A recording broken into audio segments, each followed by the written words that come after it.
two kids are 100% healthy. Have you ever thought about that? You ever thought about that? Yeah, I've thought about it. Okay. She's got an injury to her liver, her spleen, and her colon, and is still actively bleeding inside. She has no brain function. She has a skull fracture. Her brain is swollen and bleeding. She also has internal bleeding. Her belly is full of blood.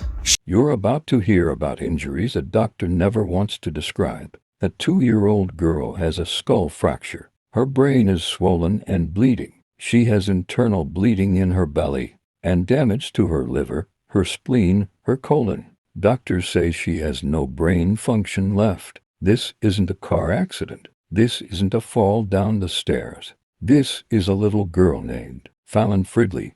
She fell off a slide at the playground after that, too. But how did she land? On her back.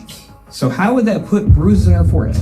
Oh my God, stop. And the last adult with her was someone her family trusted completely. Before this video ends, you'll hear the exact question that made her explanation start. We're just gonna play big sister and handle it herself. Maybe Grace dumped on her. Ghost. Ghost. Start to fall apart. And you'll see the photo on her own phone that made detectives stop mid-sentence. Stay with me because both moments happen faster than you'd expect. Fallon's mother, Kristen, had no reason to worry that night. Her babysitter had watched Fallon for years. She trusted her like family.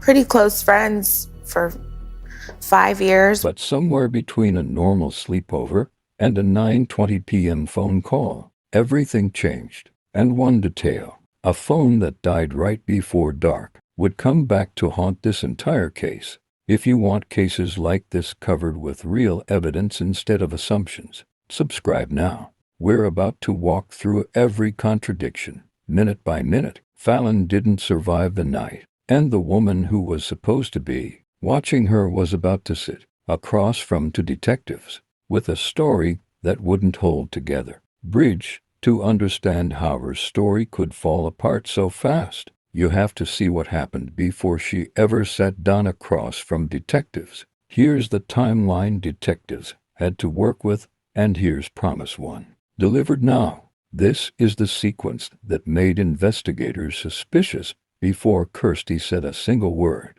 At 6 a.m., Fallon's stepfather Cameron dropped her off in Sandy Springs, Georgia. She spent the morning playing with Kirsty's daughter, Harper. Nothing unusual. Around midday, Kirsty took both girls to a park, roughly 1.5 miles from the house. Then something changes. Kirsty's phone dies around 5:30 p.m., right as it starts getting dark. The last message she sends reads simply, "How's my girl?" After that, there's no record of what happened for hours. At 9:20 p.m., Kirsty calls Fallon's parents. She tells them Fallon is hurt and unresponsive. Paramedics are already on scene. Fallon's parents rush to the hospital. Hours later, Fallon dies.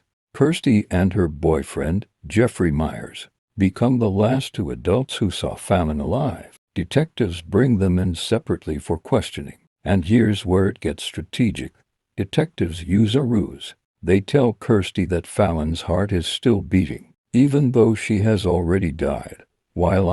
Because if Kirsty believes there's no murder charge on the table, she might talk more freely. Detectives are betting that comfort loosens the truth. It works almost immediately. She still have a heartbeat, heart still beating. Kirsty repeats back to herself, relieved. She has no idea what's actually happened, and that relief is about to shape everything she says next, because a person who thinks a child is still alive answers questions very differently than a person who knows she's already lost her. Detectives are counting on that difference, and it's about to pay off. Bridge, that ruse was about to get results, just not the ones detectives expected. Here's Promise 2, delivered now, the moment her story starts to crack. Kirsty tells detectives Fallon fell off a playground slide earlier that day. It's a simple explanation. A toddler slide, a minor tumble. Nothing serious.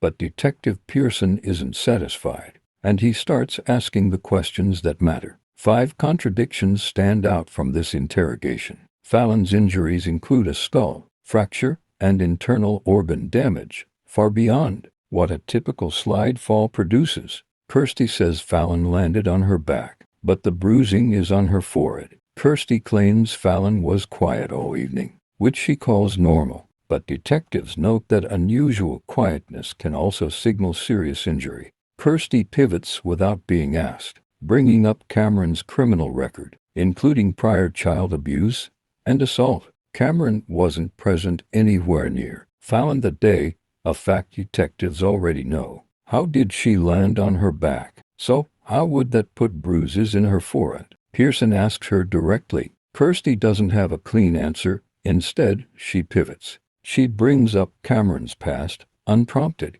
I would never marry a man with a record like that, she tells detectives, trying to redirect suspicion. But Cameron dropped Fallon off at 6 a.m. and wasn't seen again all day. The timeline clears in before Kirsty even finished the sentence. Meanwhile, in a separate room, Jeffrey Myers gives his own account. Dinner, a nap, Fallon not eating much. His version lines up closely with Kirsty's, almost too closely. Some viewers might say, to people, 2 rooms, one nearly identical story. But one detail in that story was about to contradict everything Kirsty had just said. Do you think Kirsty was genuinely trying to protect herself, or genuinely trying to point detectives somewhere else? Tell us what you'd have asked her next. The photos on her phone were supposed to prove nothing happened. They did the opposite. Detectives ask Kirsty for photos from that day.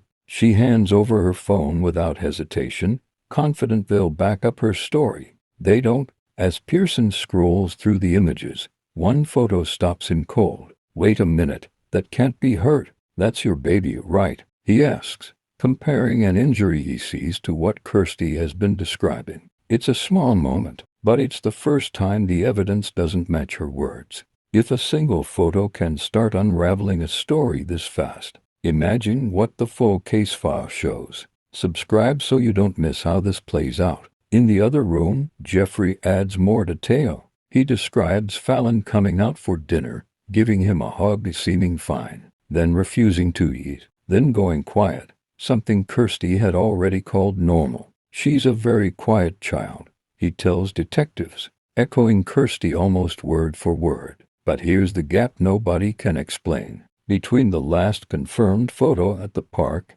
and the 9:20 p.m. call, there's a window of time with no clear account. Something happened in that window. Fallon went from playing to critically injured, and neither adult in that house can fully explain how. 2 stories, 1 dead child, and a timeline that still doesn't add up. If you were the detective in that room, what's the one question you'd ask about that missing window of time? Bridge 2 versions of one night, only one child who never came home. Here's what we know for certain. Fallon Fridley was healthy that morning. By that night, she had injuries doctors couldn't explain with the story they were given. 2 adults were in that house.